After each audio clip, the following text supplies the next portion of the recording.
Hey everyone, and welcome to WDIM News, my weekly podcast where I talk about sci-fi stuff and some other stuff. My name is Eric. Thank you very much for joining me. Well, we are 1 week post-Picard finale and still waiting for the second season of Star Trek Strange New Worlds. But there are things still happening in the world of Star Trek, including some very interesting information about more future films and the proposed new series, Star Trek Legacy, that everyone is talking about. So first, I want to take a look back at Star Trek Picard and go over 8 plot lines that I think are still left open after the finale, stories that can and possibly will lead to new projects in the future. Speaking of those stories, I want to go over some news about the future of the proposed new series Star Trek Legacy, including a statement from Alex Kurtzman, the head of Star Trek at Paramount. Next, I want to share something you might not be aware of, and that is a project known as the Roddenberry Archive Experience, which has been created to better cultivate and sustain the realized and unrealized projects of Gene Roddenberry, which will lead to future Star Trek fans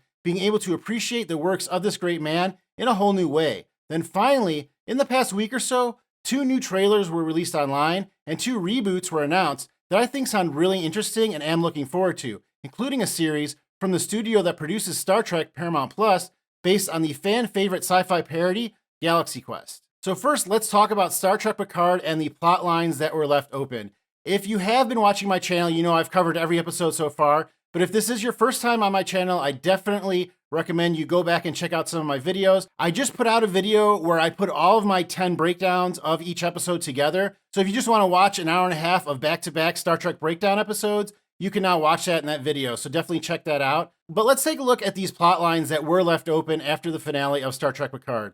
The first one and the most obvious one was the one from the mid-credit scene, which took place with Q and Jack Crusher. Q, of course, is a mainstay in the world of Star Trek The Next Generation, so it would make sense that he would be a part of the next generation, if you will. I love the character. I love John Delancey's portrayal of him, so I am all for bringing him back. I know that people are still confused about how Q can be on the show after he died in the last episode of the second season. In my podcast last week, I tried to explain it, and somebody in the comments rightfully pointed out that even my explanation kind of didn't make sense. So I think the easiest way to look at Q's existence and how he can appear in the third season and die in the second season is think about your experience with Star Trek and how you can watch any episode at any time you want. You don't have to start at the first episode. You don't have to end at the last episode. You can interject whenever you want and watch whatever you want. It's kind of like how Q views Star Trek. He can interject himself anywhere in the Star Trek timeline, and that's kind of what he did in the second season. So in his own reality, he was dying for whatever reason they came up with in the second season of Picard. I can't even remember anymore. But because he exists outside of our space and time, he can place himself anywhere. And I saw on Twitter a Star Trek fan put out a great theory that Q purposefully did that whole thing with Picard in the second season so Picard was like emotionally ready to take on a son in the third season of Picard. That makes a lot of sense. I don't think the writers really thought of that when they were constructing season 2 and season 3 of Picard, but that really does make a lot of sense that really Q's final gift to Picard was making him emotionally available to have a son in the third season. So yeah, I guess in my headcanon that will be, that's what happened. But I think that, you know, starting a new Star Trek Legacy series with the crew following Q on whatever adventure, because Q can do whatever he wants, right? He's an omnipotent being. He can throw them in the past. He can throw them into the future. And I think that would be kind of cool if they started out with the crew of the G, the Enterprise G, going to different, famous moments in Star Trek history. They could take him back to the original NX Enterprise, and we could bring back Jonathan Archer. They could do a lot of cool stuff if they decided to go that route. And I hope that they do. I think that that's a really good way to kick off Star Trek Legacy. They could do it as a series, or they could do it as a miniseries, or they could do it as a film. And when I talk about like the future of Star Trek later in this episode, I'm going to kind of bring up those options. But there are more than just one option, I think, for Star Trek Legacy. It doesn't have to be a 10-episode series that is multi-season. It could be an anthology. It could be a miniseries. It could be another film. And I think that this would be a great way to do it because fans love the character Q. And I think that that would be a good bridge for a lot of fans from the next generation to get on board with this new miniseries or whatever. Another open plot line that was a big part of the third season of Star Trek Picard were Section 31. Now, we know that there is going to be a film based on Section 31 that Michelle Yeoh is leading, But there were definitely a lot of elements of Section 31 in the third season of Picard as well, with the whole changeling plotline and how the morphogenic virus related to that. But we also had Worf and by proxy Raffi working for Section 31. I don't think that it was ever explicitly stated, but in my breakdown videos, I noted a couple of things that were tied to Worf and Raffi that made it look like they were a part of Section 31. So they could either retcon that as them not being part of Section 31, or they could state that Worf and Raffi were just working for Section 31 the whole time. I have mentioned before that I really like the chemistry between Worf and Raffi. I think it's kind of like a Mr. Miyagi Daniel-san kind of, fire and ice. Worf is just, he doesn't have any emotions really and stuff like that. And Raffi is just always emotional, like, like I said, like Daniel-san and Mr. Miyagi. So I think it's a really good relationship. I buy them together and I see them both growing as characters because of their interaction. Both of those characters got to be better characters by the end of season 3 because of how they affected each other. So I would definitely like to see them again on screen together. As I mentioned, they are doing a film about Section 31. I don't think that Worf and Raffi would fit in a film with Michelle Yeoh just because her character is from 2 different timelines than when Worf and Raffi exist. So to have them meet, I mean, it kind of would be cool in a way, but I think that the Section 31 film is going to center on Philippa Georgiou, and it's not going to take aspects of a lot of other series. I think that they're going to make that a lot different than other Star Trek, so I wouldn't expect Worf and Raffi to show up in that film, but they have stated that they are going to make more films, and if they're going to make another Section 31 film and they can't get Michelle Yeoh back, then the second film could have Worf and Raffi. They could return in a Section 31 film, and I would definitely watch it. And I think it would be really good because, like I said, I like their dynamic together. Another plot line that was left wide open after the last season of Picard, and this is kind of the one that I think everybody is talking about, is Kirk's body. James T. Kirk's body was shown to be held in the Daystrom Station, which is also where Picard's body was being held. So maybe they just hold all the captains' bodies that are not blown up in starships or sucked into the vacuum of space in Daystrom Station. I know that's kind of morbid, but now that we know where Kirk's body is, William Shatner could definitely return as the character. I don't think they're going to have Chris Pine or Paul Wesley return as this version of James T. Kirk. I think if they do use this body, it will be William Shatner.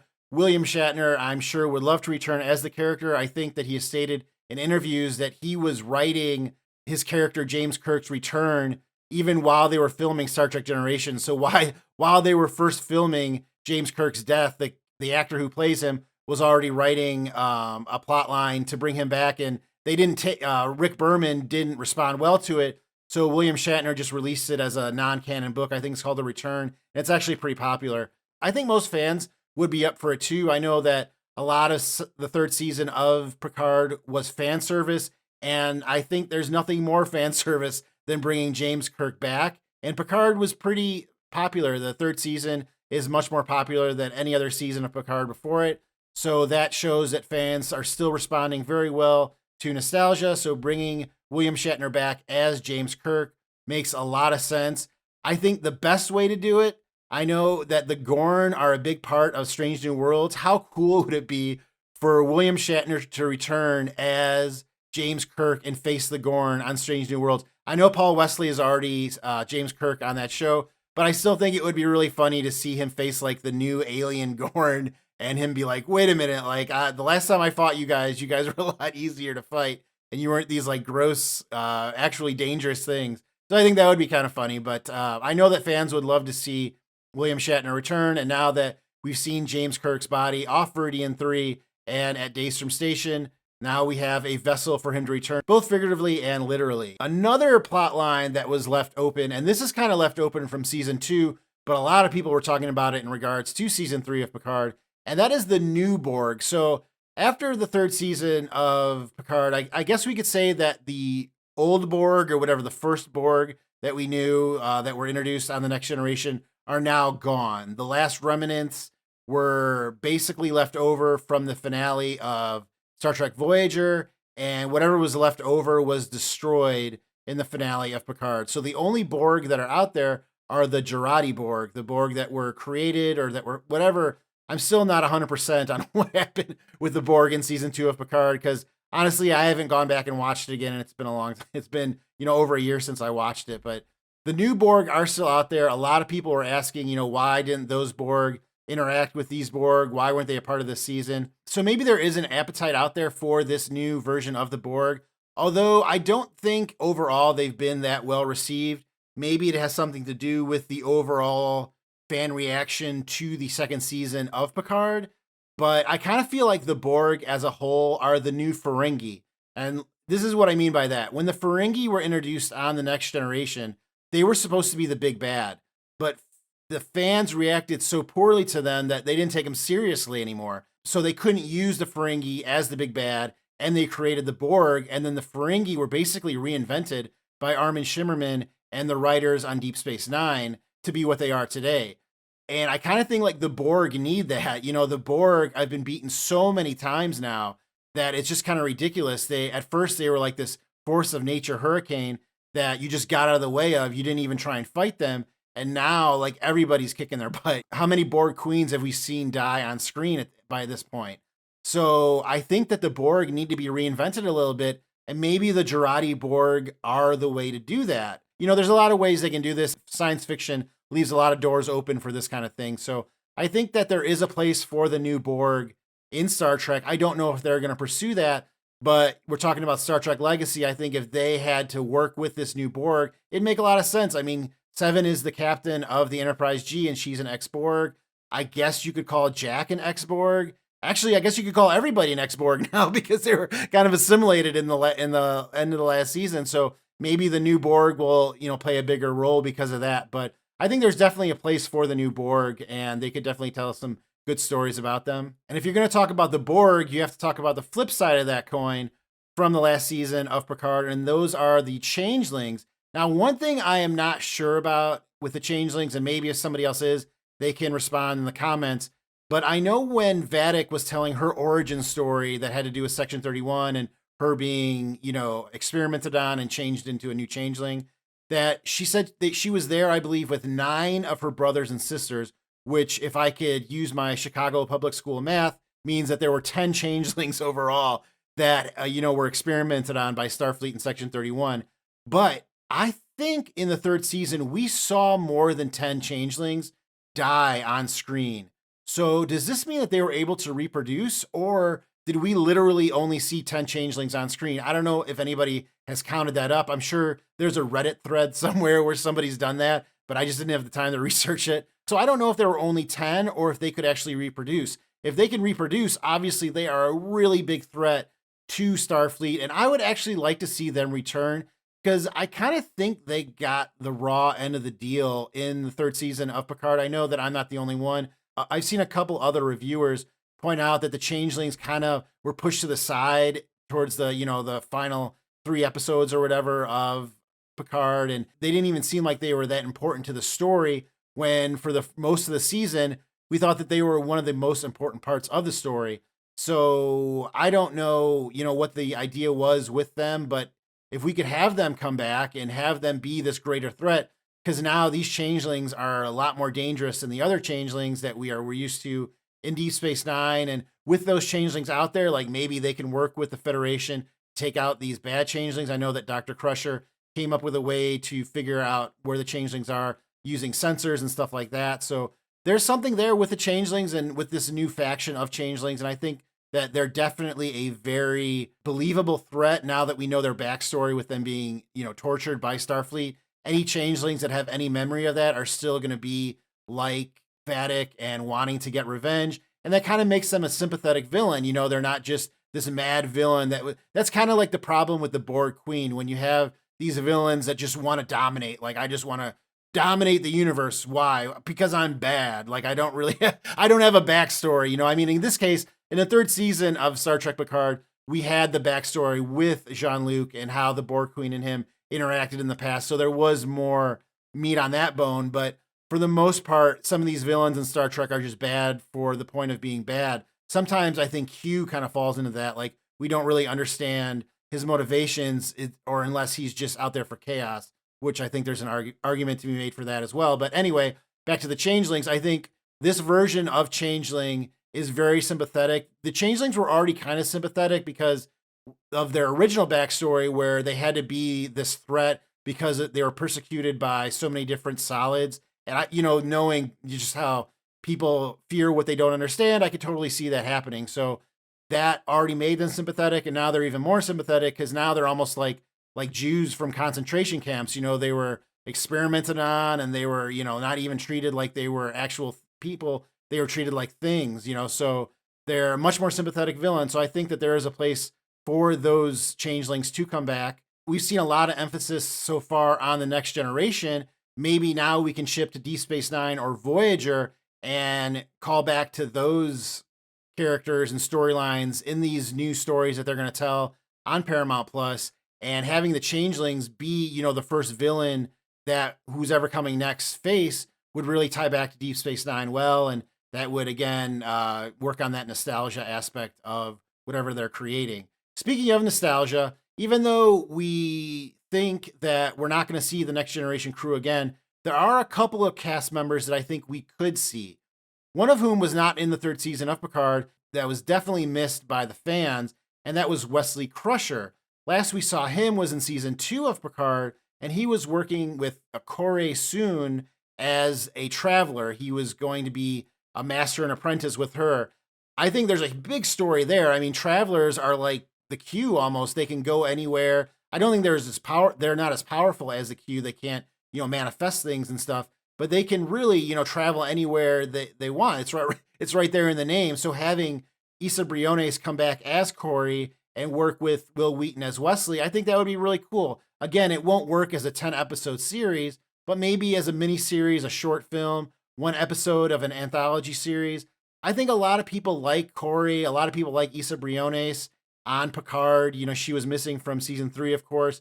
She was a great ambassador for the brand. She has a great voice. She sang Blue Skies, I know, at that Star Trek event, and she was great.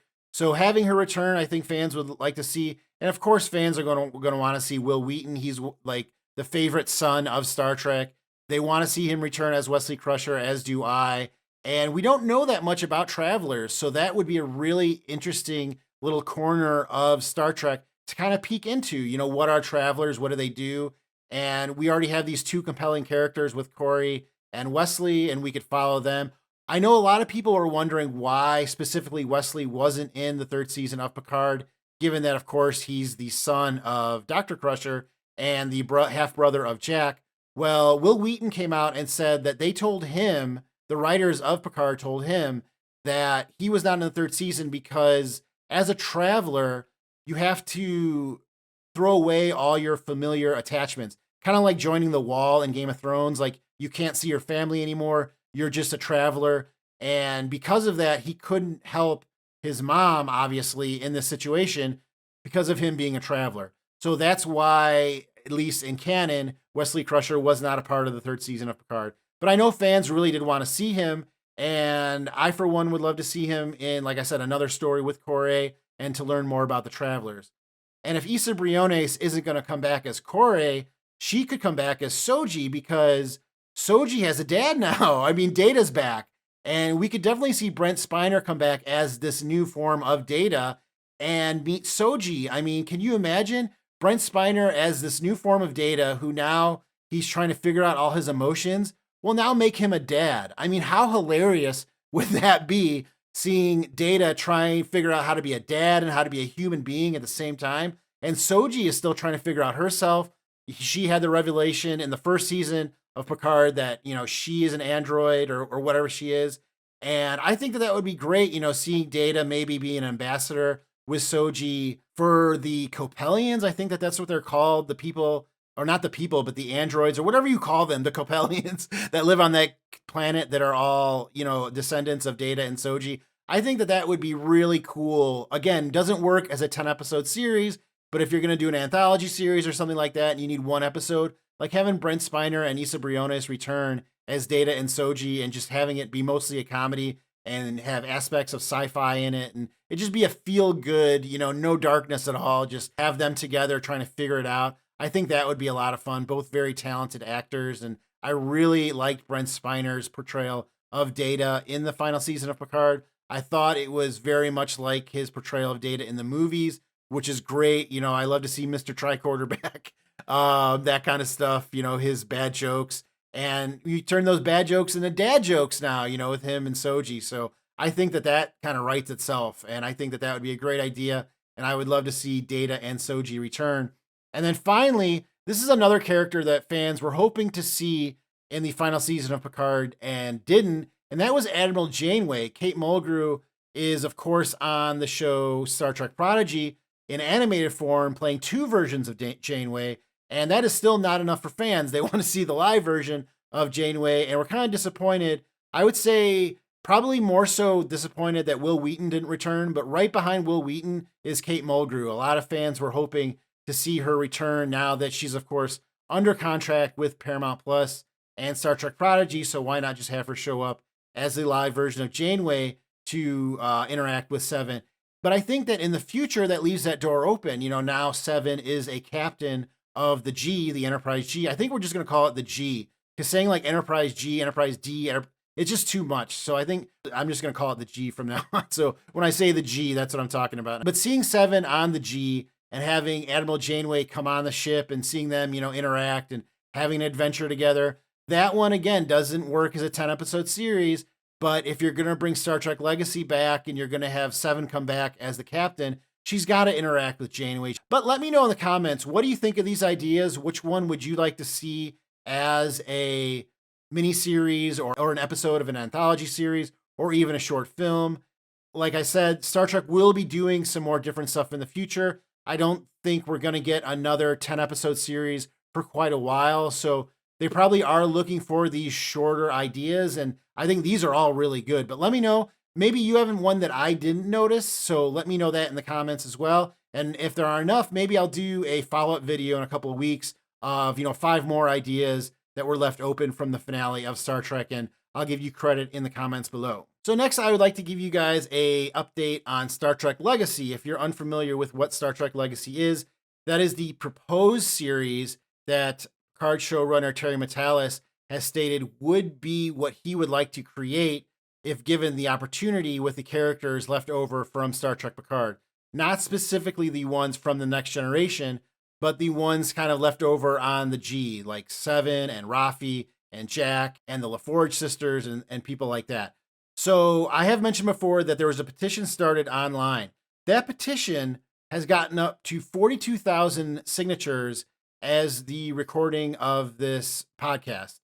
Now, to put that in perspective, when Pike and Spock appeared on the second season of Star Trek Discovery, fans created a petition to get a series based around them. And then, of course, we got Strange New Worlds months later. That petition got up to 30,000 signatures. So now the Star Trek Legacy petition is up to 42,000. So that's 12,000 more than the Strange New Worlds petition. Does that mean automatically that we are going to get Star Trek Legacy because there's 12,000 more signatures than the petition for Strange New Worlds? No, I stated before that some of this online stuff is fun. It's definitely good to do, but it probably doesn't mean as much as you think. 42,000 is a lot of signatures, and that petition has continued to go up since Picard has ended, which is good. That's exactly what you want. You don't want your popularity to flatline as soon as the series goes off the air. You want word of mouth to get more people interested in your series. That's definitely a good sign.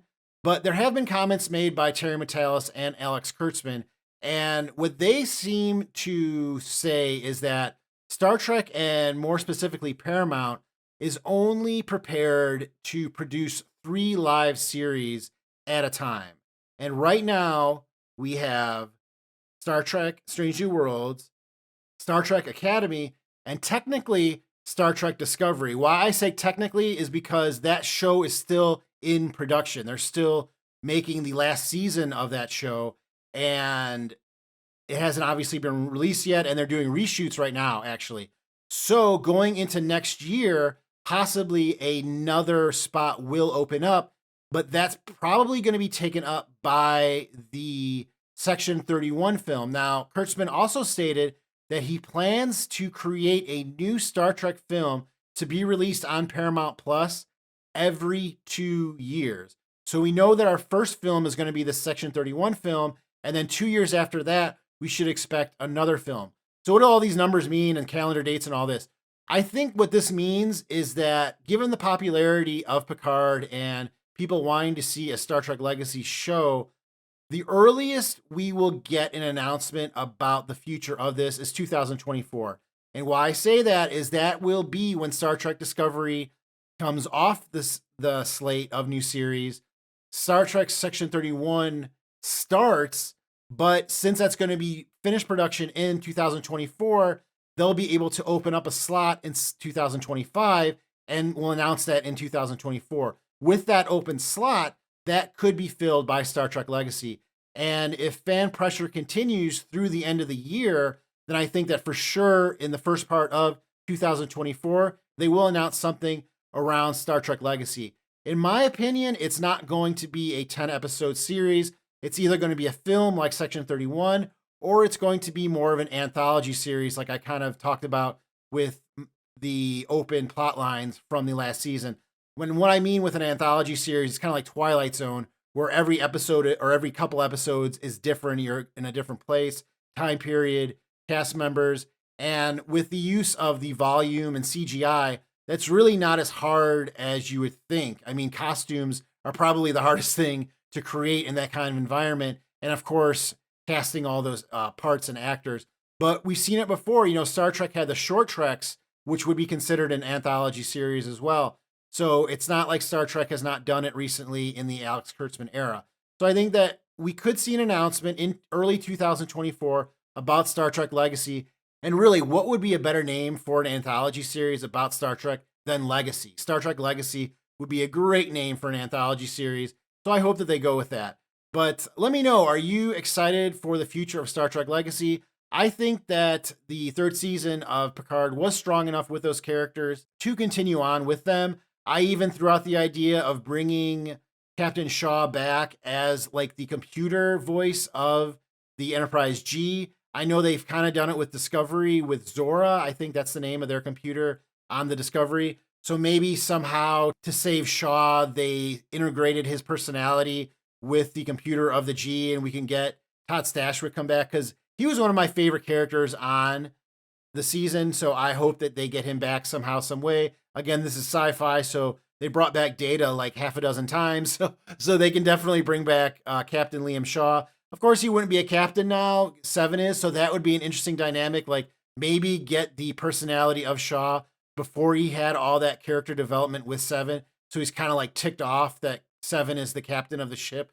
I mean, it kind of, again, it writes itself. You've got some great ideas right there. So yeah, I would love to see Star Trek Legacy come out in this kind of format. But let me know, what do you think about the future of Star Trek Legacy? And are you at all excited about watching those characters in the future? Okay, so this next thing that I want to talk about is really cool. And like I said, you may not have heard of it because it's been out there for like a year. And I'm surprised that I haven't even heard of it until this week. But it's something called the Roddenberry Archive Experience. And what this is basically a group that is cultivating all of the things left over from the Gene Roddenberry estate.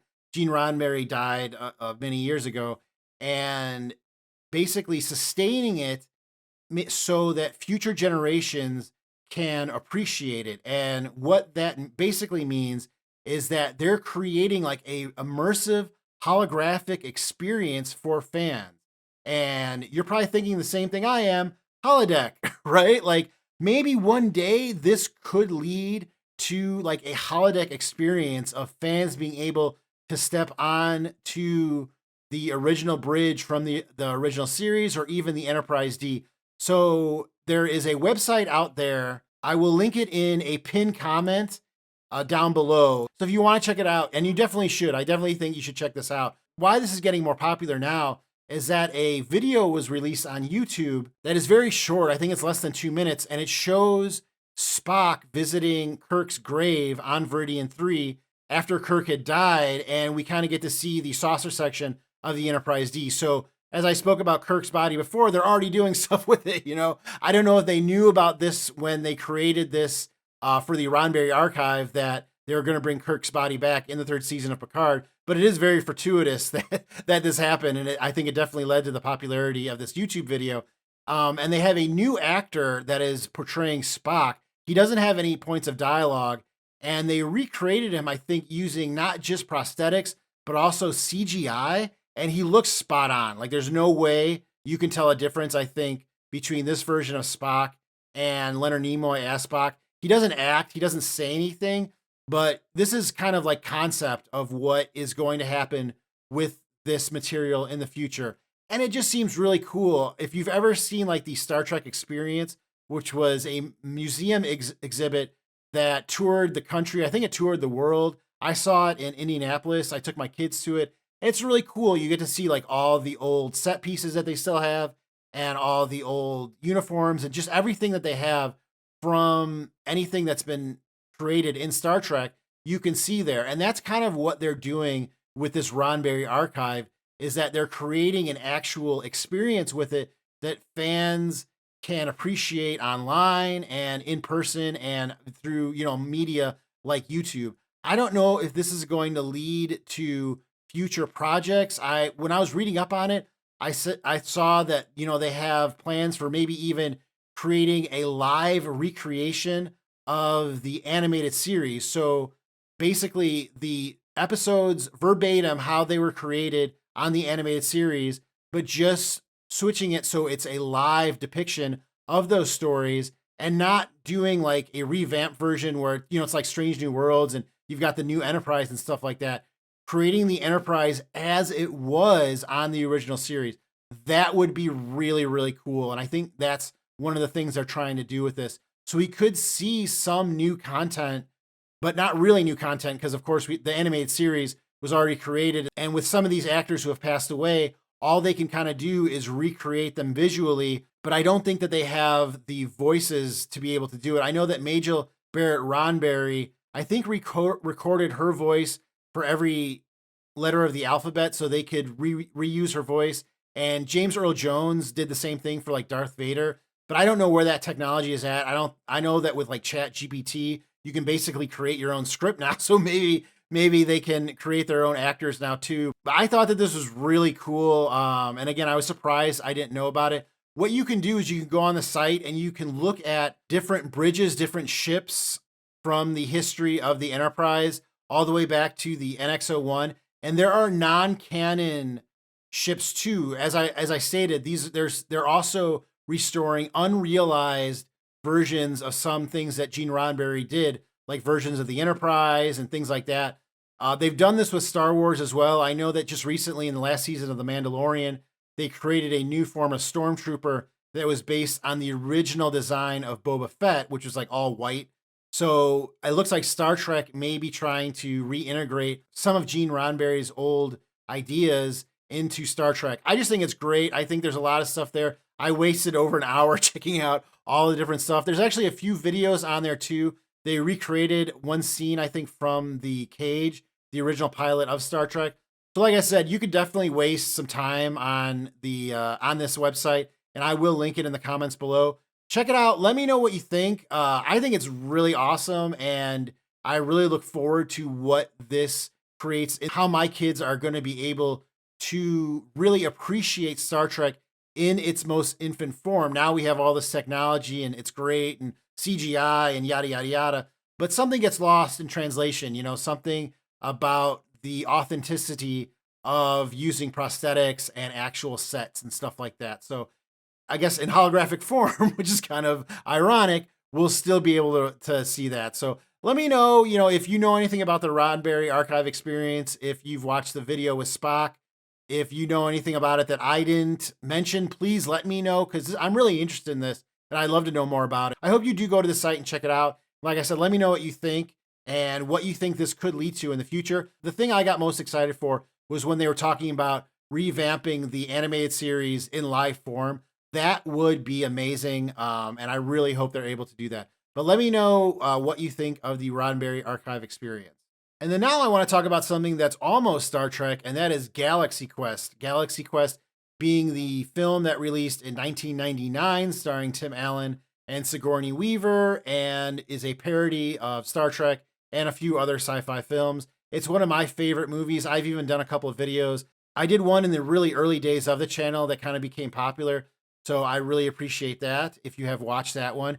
But if you love Galaxy Quest, then you're going to love this news because it looks like we're getting a Galaxy Quest, not reboot. They're calling it a reboot in the article, but the way they describe it, it doesn't really sound like a reboot. It almost sounds like a sequel. But anyway, ever since 2015, Amazon has trying to develop a series based on Galaxy Quest that would have taken place literally right after the film commenced. It would have had all the cast from the original film return.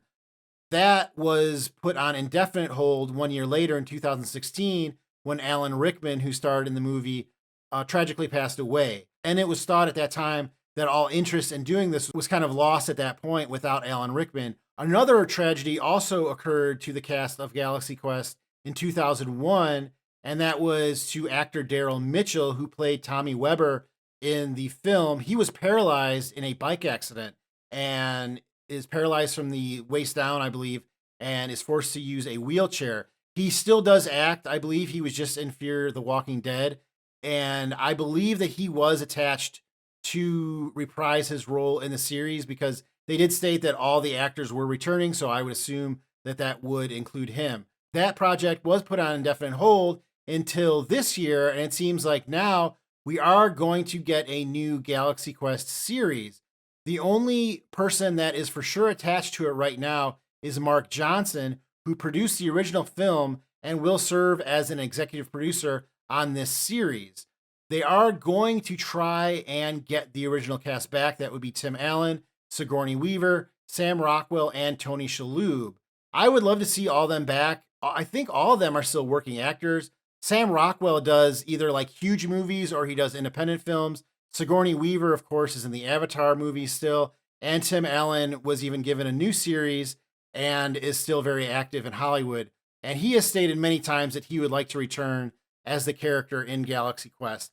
There are some more actors I would definitely like to see return. I would like to see Mathesar return, and he was played by Enrico Colantane. I think I'm pronouncing his name right. If not, I apologize. But I would love to see Mathesar return. I would love to see Missy Pyle return as well as her character. And Rainn Wilson, his first film, along with Justin Long, who could return as well, was Galaxy Quest. So having Rainn Wilson return, I think, is an automatic. I'd be really surprised, actually, if Rainn Wilson is not involved in a Galaxy Quest reboot, because this seems like it's right up his alley. And the fact that Galaxy Quest was his first movie, it makes a lot of sense for him to return. And as I just mentioned, Justin Long, his first movie was Galaxy Quest, and it would be awesome to see him return. I would love to see his character return as like a big army sergeant or something, like totally different from his character in Galaxy Quest, and that him interacting with like the aliens and the crew and everything turned him into this like super soldier. I think that would be a great plotline for him. And again, having Rainn Wilson return, I think, is just an automatic. And it's a good time for Galaxy Quest to return because right now we're seeing a lot of reboots and revivals, not just with Galaxy Quest, but Picard, what I've been talking about recently. So I think Galaxy Quest being a parody, I think at this point, it could even parody itself. Have Galaxy Quest return in universe as a reboot, but it being an actual reboot. I mean, that's very meta, but that's what Galaxy Quest is. So I think, again, that's something that writes itself. So having, Galaxy Quest, this reboot, kind of treat itself like Star Trek Picard, having characters come back, just like how characters from the Next Generation return for Star Trek Picard. So I can't wait to see this. I think I also mentioned that this is being produced by Paramount Plus now. So Amazon did have the rights to it, but now it looks like Paramount Plus has the rights to create and produce Galaxy Quest. So I'm really excited about this. I can't wait to hear more about it. I hope they do get some people back from Galaxy Quest. Seeing Tim Allen, Sigourney Weaver, Sam Rockwell, Tony Shalhoub, Rainn Wilson, and like I said, Mathesar return. That would be great. I would love to see everyone return and see Galaxy Quest on the screen again. But let me know, are you a fan of Galaxy Quest? Are you excited for this news? And where would you go with a Galaxy Quest reboot or sequel or whatever they're going to do with Galaxy Quest? What would you do with this property? So next, I want to briefly talk about a few things that I saw online that I think are interesting and that I think you might find interesting too. One being a reboot of RoboCop. Now, if you're saying, wait, Eric, this sounds familiar. Yes, there was already a reboot of RoboCop less than 10 years ago in 2014, a film that was not, I think, widely accepted, but not totally panned either. It didn't capture the magic of the original 1987 film. But this is the story about how we're getting a RoboCop reboot, and this comes from Variety magazine. MGM's extensive film and TV catalog, built over the past century, was the main driver behind Amazon's $8.5 billion acquisition of the storied Hollywood studio. For the past year, since the deal closed in March 2022, Amazon Studios has been sifting through MGM's library, identifying about a dozen initial titles for film and/or TV development, including RoboCop. Also, Stargate is one of the other properties that is mentioned here. I know there are a lot of Stargate fans on this channel. I am an okay fan with it. I really like the movie. I never really got into the series, but I do like the movie. But RoboCop is the one that fans are kind of most psyched about. In April, it was announced that Amazon Studios is developing a RoboCop TV series and new movie, while the film is expected to be produced first. So Amazon is going all in on RoboCop. We've seen Amazon go all in on a lot of other properties recently. You know, Lord of the Rings is the first one that comes to mind. And it looks like they're going all in on RoboCop 2. Again, I think that the problem with the reboot in 2014 was not the story, was definitely not the actor. I like the actor's portrayal of RoboCop more than anything else. I mean, he's no Peter Weller. I think they have to capture the magic of the 1987 film. And it wasn't just about the tech. You know, there was like funny violence in it. And there was just, it was a lot of things. RoboCop wasn't just one thing. And that was the problem with the reboot, is it was just one thing. It was just, you know, a shoot 'em up sci-fi-esque kind of cop thing. And that's okay, but if you're going to reboot RoboCop, really try and reboot RoboCop and don't just take one facet of what RoboCop is, try and incorporate all facets of it, or at least more than one. And hopefully they'll do that with this reboot. So another thing that I saw this last week that was cool was a trailer for the next film in the Transformers franchise. This will be the 7th film in the Transformers franchise, but technically this movie, labeled Rise of the Beasts, is just a sequel to Bumblebee. So it's kind of a spin-off and a prequel to the original 5 films. Bumblebee was also a prequel that was set in the past. This film, Rise of the Beasts, also takes place in the past. It takes place in 1984. It's produced by Michael Bay, but it's not written by him. It's not directed by him. So I think that that's one of the reasons why Bumblebee was a success, is that I think fans kind of got Michael Bay fatigue. You know, all those Transformers films after the first one kind of were the same until Bumblebee. My biggest complaint with the Transformers films is that it is almost impossible to discern which robot is which when they're fighting. And this movie, I think, does a good job so far in the trailer of distinguishing robots. And I'll get into that in a second. So besides Michael Bay not being the director, there are also some really good voice actors in this film. Pete Davidson, Ron Perlman, Michelle Yeoh, and Peter Dinklage are all voice characters in this film. And I think that they're all great actors. So I look forward to that. The story behind this is the Rise of the Beast is about the Maximals, and the Maximals are kind of like the animal Transformers. So usually with Transformers, you have a robot that transforms into like a plane or a truck or whatever.